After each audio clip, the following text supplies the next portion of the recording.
हम अगर अपने मेमोरी स्टोरेज की बात करें तो हार्ड डिस्क आता है, एसएसडी आता है।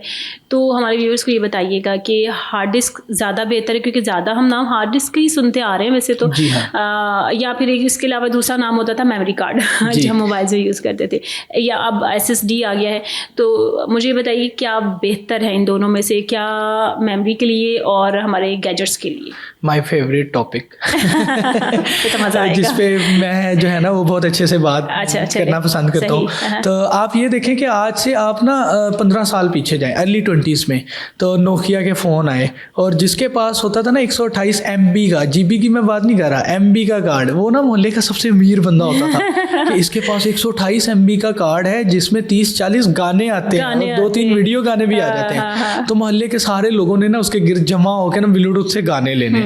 तो आहिस्ता आहिस्ता आहिस्ता आहिस्ता दौर चेंज होता गया। ID ड्राइव से 20 GB की ड्राइव से 2000 GB की ड्राइव तक हम गए, 6 TB से फिर 8 TB तक गए, फिर 16 TB तक गए, फिर उसके बाद SSD आती है मार्केट में। और SSD चूँकि दुनिया में तो बहुत पहले की आई थी, पाकिस्तान में थोड़ी सी वो देर से आई क्योंकि हम लोगों को नई टेक्नोलॉजी अडॉप्ट करते थोड़ा सा टाइम लगता है, महंगी होती है। तो SSD जो थी ना वो बहुत तेज़ थी, वो तो बटन दबाते थे ना तो 10 सेकंड में लैपटॉप रेडी टू यूज़ होता था। हार्ड ड्राइव के बड़े ना कॉम्प्लिकेटेड इश्यूज थे कि वो टाइम के साथ साथ उसकी हेल्थ गिरती थी, जैसे इंसान की हेल्थ गिरती है ना, ड्राइव की हेल्थ भी गिरती है, वो भी बीमार हो जाती है। तो अब अगर मैं बात करूँ ना, कंपैरिजन करूँ हार्ड ड्राइव का और SSD का, हार्ड ड्राइव स्लो है, SSD फास्ट है। ठीक है। हार्ड ड्राइव सस्ती है, अभी आजकल तो बहुत महंगी हुई पड़ी है, तो SSD महंगी है। महंगी हुई पड़ी हार्ड डिस्क? आजकल इसलिए महंगी हुई है कि जब से AI आया ना तो मेमोरी का लोग AI में बहुत ज़्यादा यूज़ कर रहे हैं। बहुत बड़ी बड़ी कंपनी जो है वो रैम्स की खपत ज़्यादा लग रही है, क्लाउड स्टोरेज की खपत ज़्यादा लग रही है और बहुत महंगी हुई पड़ी है। जो 5000 रुपये की 1 TB मिलती थी ना, आज मैंने पता किया फीस सेंटर 7500 रुपये की हो गई है। तो वो ये सिनेरियो हुआ पड़ा है। अब SSD तो उससे भी महंगी हुई पड़ी है, वो 10,000 समथिंग की।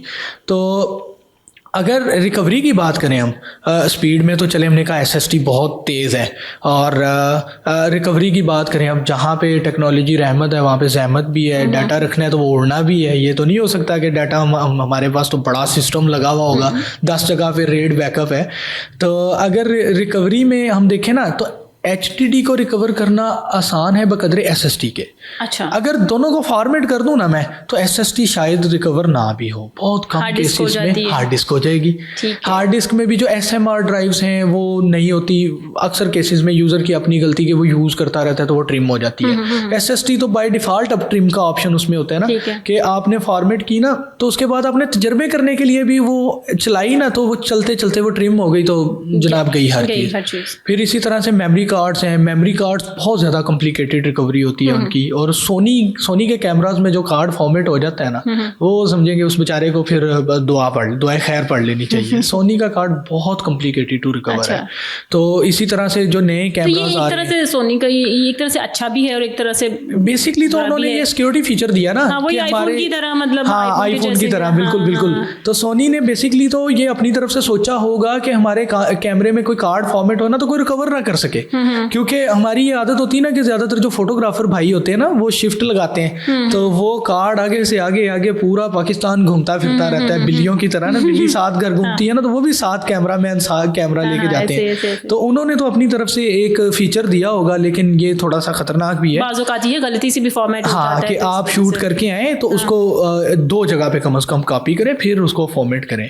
तो मेरा वैसे जो वोट है ना वो दोनों की तरफ है, SSD और हार्ड डिस्क। इसमें मैं आपको ना तरीका बता देता हूँ। विंडो करने के लिए आप SSD यूज करें, थोड़ी सी SSD ले लें 128 256 की। अच्छा। डाटा रखने के लिए आप 1 TB की HDD लगा लें, आपका लैपटॉप कंप्लीट। क्यों ऐसा, क्यों आप बता रहे हैं? विंडो उड़ जाएगी ना उसकी खैर है, विंडो हम दोबारा इंस्टॉल करवा लेंगे, ठीक है। और लेकिन डाटा जो है वो हार्ड में होना चाहिए। आप 4 पार्टीशंस बनाएं, जो एक स्टैंडर्ड ज्यादा प्रैक्टिस होती है। अब 3 बनानी 3 भी बना लें। एक पार्टीशन जो है ना C, वो आपकी SSD है, चाहे वो NVMe है चाहे कुछ भी आपने लगाया हुआ है, वो C है। 256 की C बन गई, 128 की C बन गई। बाकी जो 1 TB या 500 GB है ना उसकी 2 पार्टीशनें कर लें, आप उसमें रखें डाटा, कि खुदा ना खास्ता अगर विंडो करते भी आपसे गलती से वो फॉर्मेट हो जाती है ना तो कम से कम वो रिकवर तो हो सके। लेकिन अगेन रिकवरी करवाने के लिए भी किसी प्रोफेशनल के पास जाएं, खुद उस पे ना तजर्बे करते रहें। सही। चले ठीक है जी, आपने बड़े अच्छा बताया कि आप हार्ड डिस्क जो है वो अपनी मेमोरी वगैरह के लिए, डाटा के लिए रखिए, और अगर आपने विंडो करनी है तो उसके लिए SSD रख लें, क्योंकि विंडो उड़ भी जाएगी तो दोबारा हो जाएगी, लेकिन डाटा तो फिर डाटा है।